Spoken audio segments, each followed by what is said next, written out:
merupakan bulan yang penuh dengan kemuliaan. Bahkan di bulan ini Allah sallallahu alaihi wasallam saat beliau berkhutbah, kemudian beliau bertanya kepada para sahabatnya. Dalam sebuah riwayat, dalam hadis Al-Imam Ibnu Abbas, beliau berkata, "Kana ya Rasulullah hatabna fi yawmin nahri ayu yawmin adha." Nabi bertanya kepada para sahabat, hari apa ini? Bulan apa ini? Maka sahabat menjawab, hari ini adalah hari yang mulia. Bulan ini adalah bulan yang mulia. Maka Rasulullah sallallahu alaihi wasallam berkata, kalau demikian maka segeralah berbanyak amal di bulan ini. Segera tingkatkan amal di bulan ini, karena ini adalah merupakan salah satu bulan yang termulia di sisi Allah Subhanahu wa taala. Oleh sebab itu, kita yang hadir pada pagi hari ini semoga menjadi hamba-hamba Allah yang senantiasa bersyukur dan bertakwa kepadanya.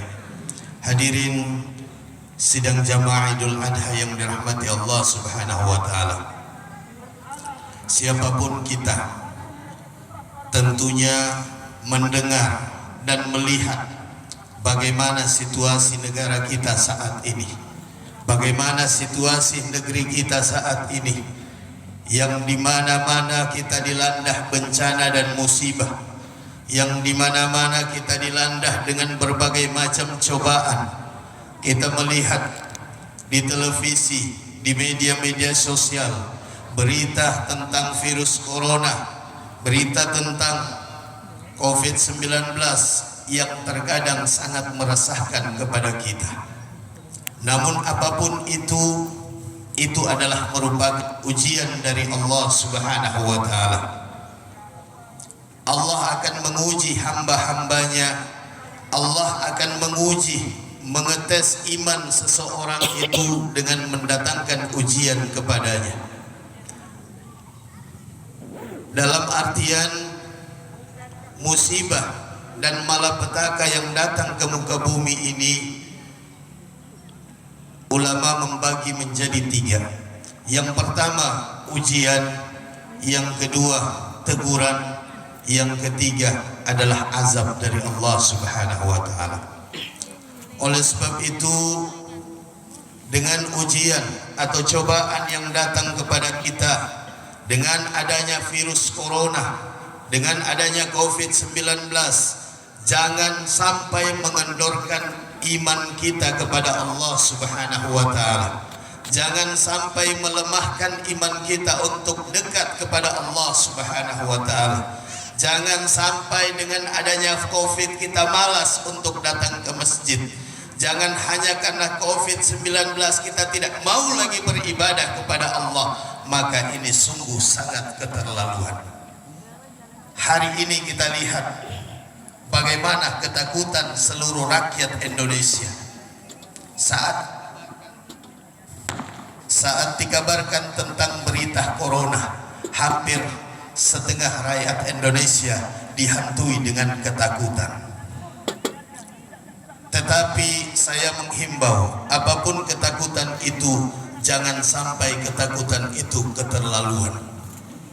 Hari ini kita lihat saat Al-Quran, saat Nabi Sallallahu Alaihi Wasallam berbicara tentang ancaman-ancaman bagi sebuah azab, ancaman bagi orang-orang yang bermaksiat, di sana telah digambarkan bagaimana siksanya neraka. Tapi na'udzubillah summa na'udzubillah, tidak satu manusia pun yang merasa takut.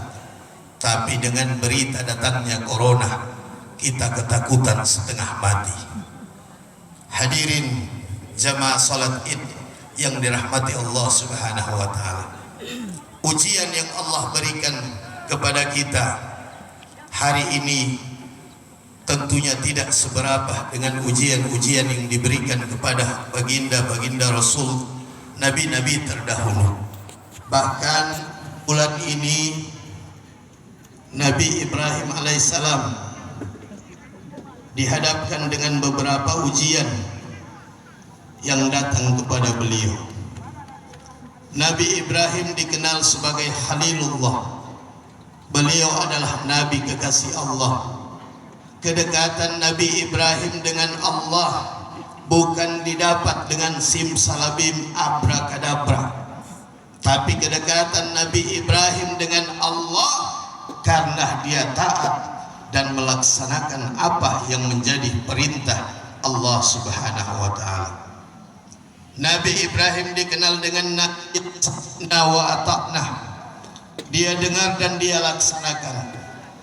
Bahkan ujian yang datang kepada Nabi Ibrahim bukan ujian yang ringan.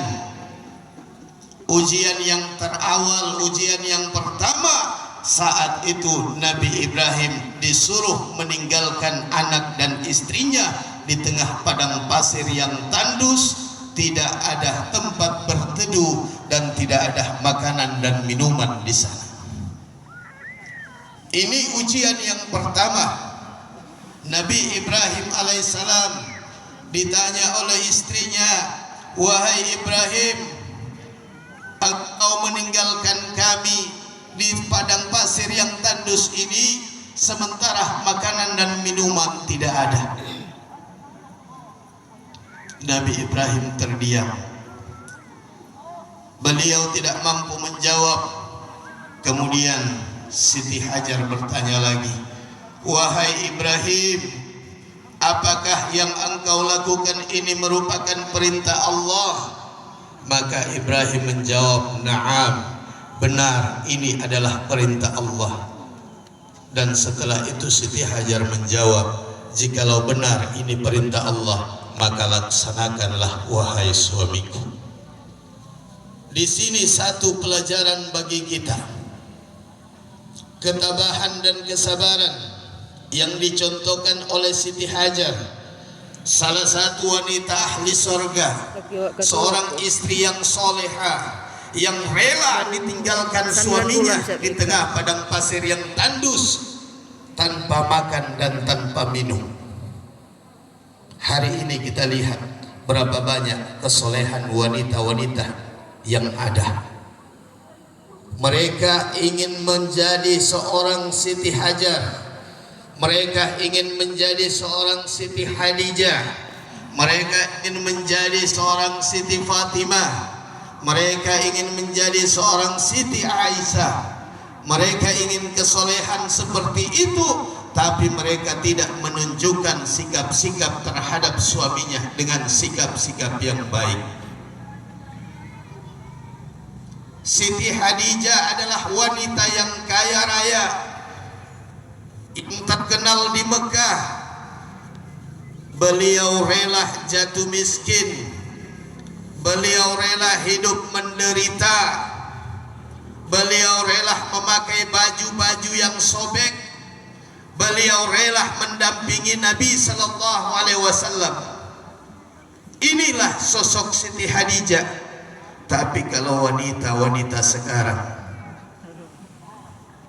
hidupnya tidak kaya, hartanya tidak banyak, wajahnya tidak terlalu cantik, tapi gayanya melebihi artis. Mereka ingin menjadi seorang Siti Fatimah yang hidup dalam kemiskinan, bahkan pernah 3 hari 3 malam tidak pernah memakan apapun. Mereka berpuasa bersama anaknya Hasan wal Husain. Saat mereka mendapatkan makanan, mereka ingin berbuka dengan makanan tersebut.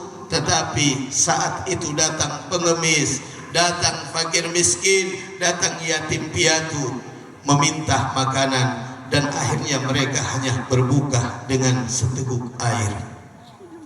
Hari ini kita tanya, mampukah seorang wanita melaksanakan seperti itu? Mendampingi suaminya dalam kemiskinan.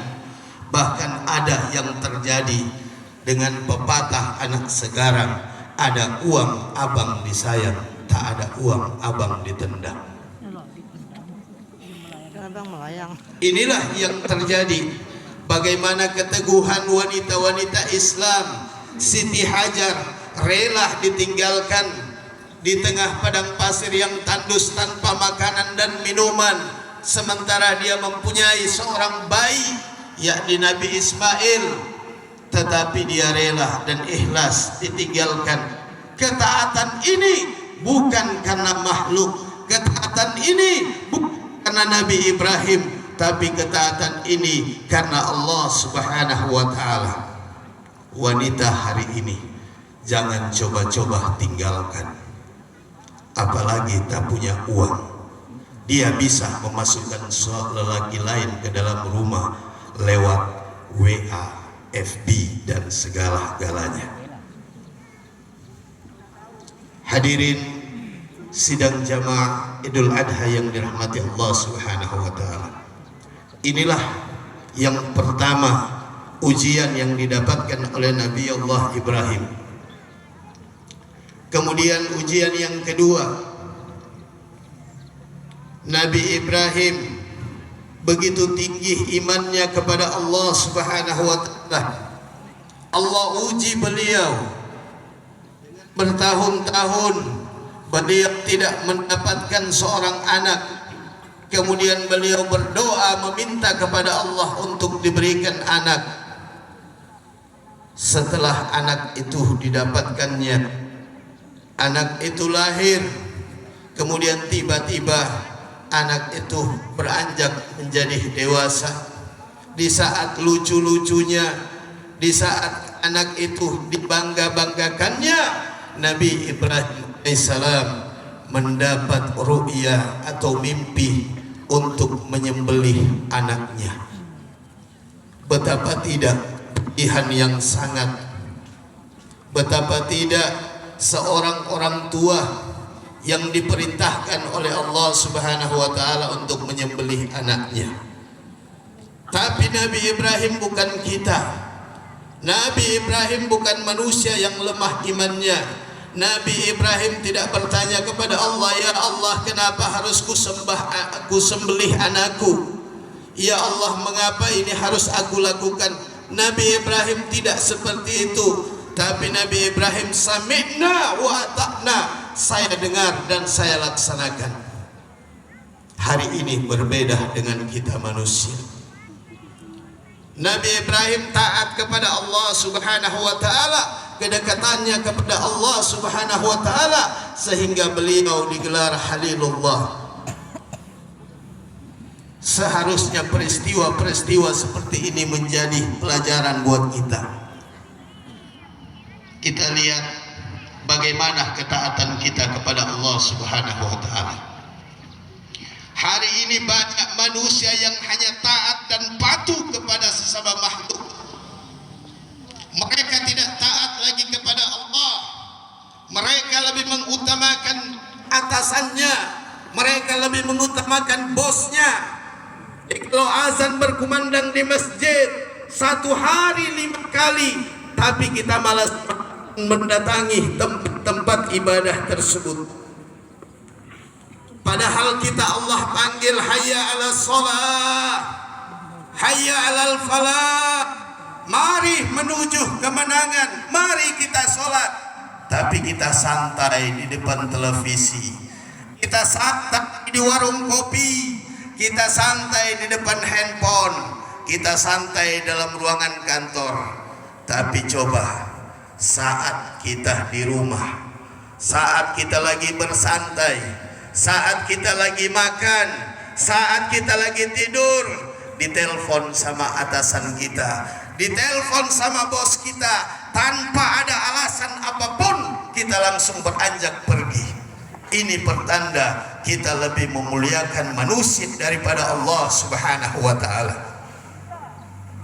Maka jangan heran kalau musibah dan bencana silih berganti datang di negara kita. Kenapa? Mari kita introspeksi diri kita kembali. Sudahkah kita naikkan ketakwaan kita kepada Allah? Sudahkah kita meningkatkan keimanan kita kepada Allah?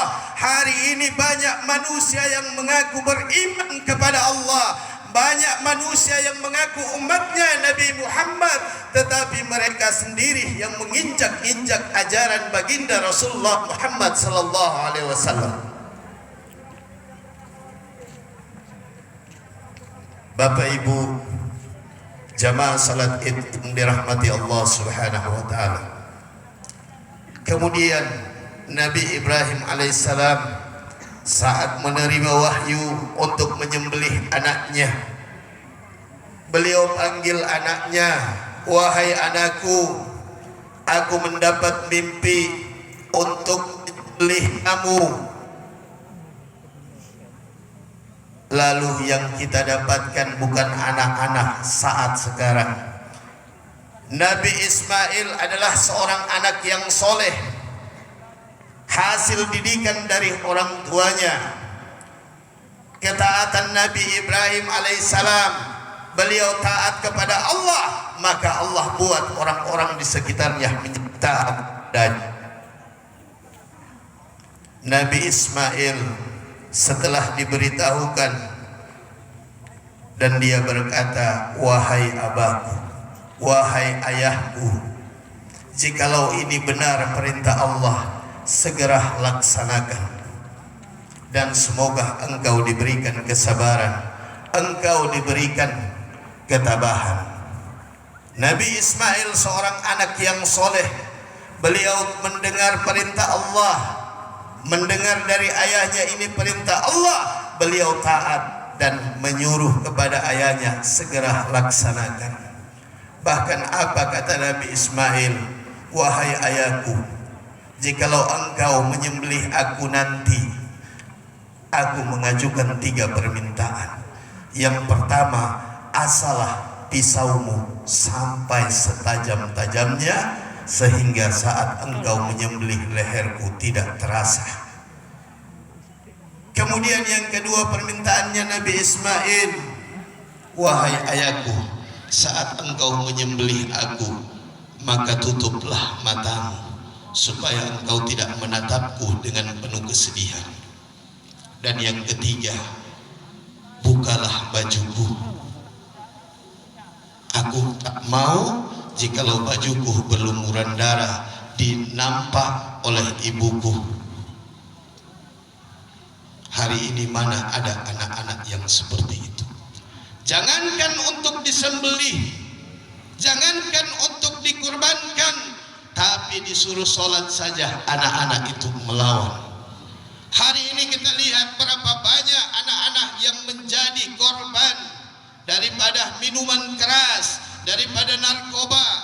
Anak-anak banyak menjadi korban game online. Siapa?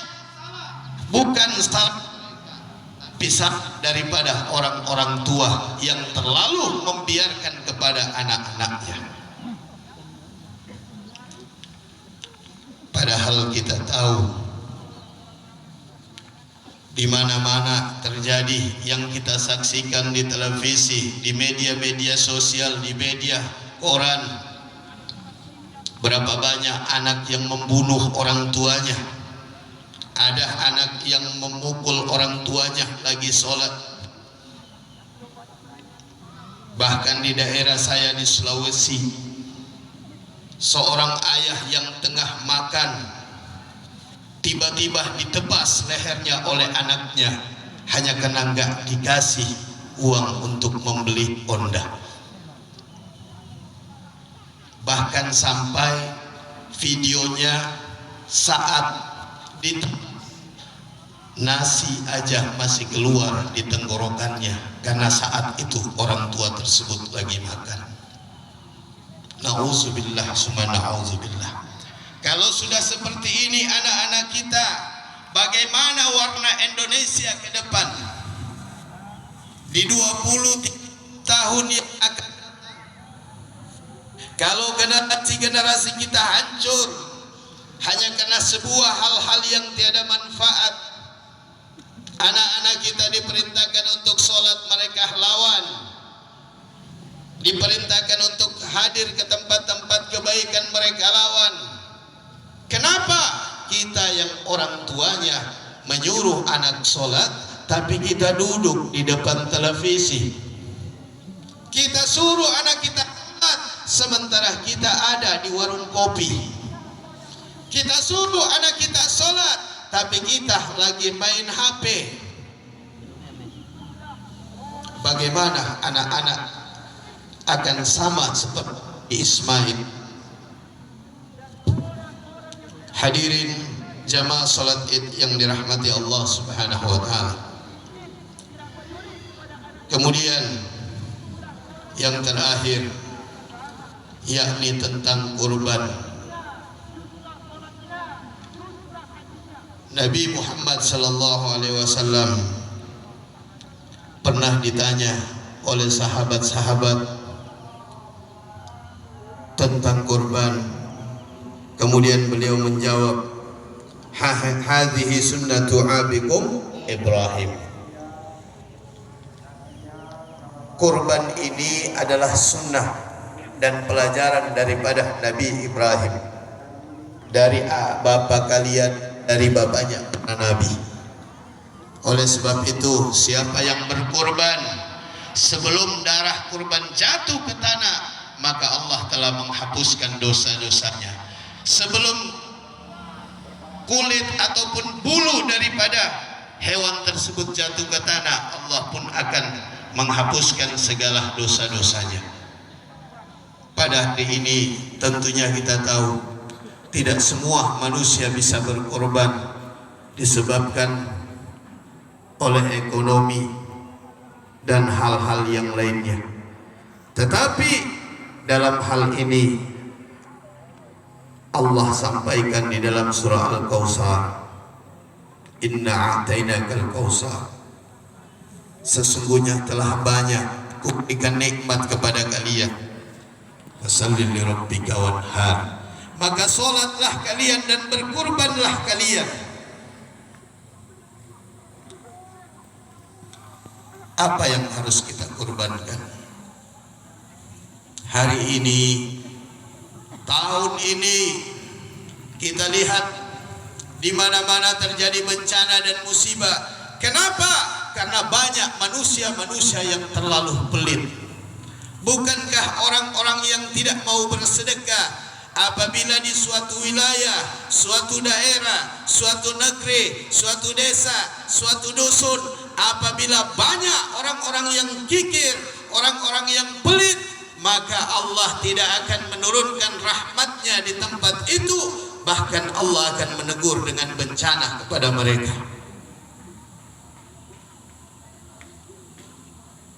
Kita kurbankan sedikit dari harta kita.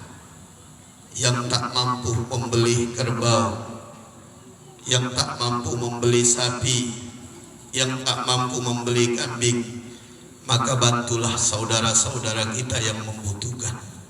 Bantulah keluarga kita yang membutuhkan. Bantulah pembangunan-pembangunan pondok pesantren, bantu pembangunan-pembangunan masjid, bantu pembangunan-pembangunan tempat yang itu.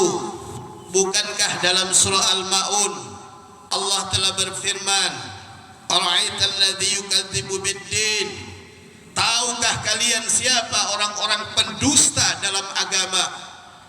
Yakni mereka yang menghardik anak yatim dan membiarkan fakir miskin. Hari ini berapa banyak fakir miskin yang terlantar. Bahkan dalam sebuah riwayat, seorang yang ahli ibadah 32 tahun beliau beribadah, saat beliau bertemu dengan malaikat, ditanya kepada malaikat, apa yang engkau bawa wahai malaikat? Malaikat menjawab, yang aku bawa adalah kitab daripada nama-nama penghuni surga. Orang itu dengan bangga menjawab, pasti di dalam kitab itu tercantum namaku. Maka kata malaikat, silakan engkau periksa. 3 kali orang tersebut memeriksa kitab, tidak satu pun namanya tercantum di dalam. Orang itu bertanya, wahai malaikat, 32 tahun saya melaksanakan sholat dari wajib sampai yang sunnah. 32 tahun saya selalu berpuasa dari yang wajib sampai yang sunnah. Tapi kenapa nama-nama penghuni surga tidak ada namaku? Kata malaikat, wallahu a'lam bissawab. Wahai malaikat, tolong engkau tanyakan kepada Allah. Kemudian naiklah malaikat bertanya kepada Allah. Kemudian dijawab oleh Allah, wahai fulan bin fulan, benar engkau sholat, engkau puasa, engkau berhaji, tetapi di samping rumahmu, di tetanggamu ada fakir miskin yang menangis kelaparan, ada anak yatim yang menangis kelaparan, ada pembangunan masjid, ada pembangunan pondok pesantren. Engkau pelit terhadap itu, maka Allah tidak akan mengangkat sholat kita walaupun hanya kepala kita. Sekalipun kita sholat sampai bocor jidat kita, sujud kepada Allah, tapi kita tidak bantu fakir miskin, kita tidak tolong yatim piatu. Ada pembangunan masjid kita tolak, ada pembangunan pesantren kita tolak, ada pembangunan tempat-tempat ibadah kita tolak. Yakin Allah ditolak juga sholat kita. Oleh sebab itu, pada hari ini hadirin, semoga kita mendapat rahmat dan hidayah dari Allah Subhanahu wa ta'ala.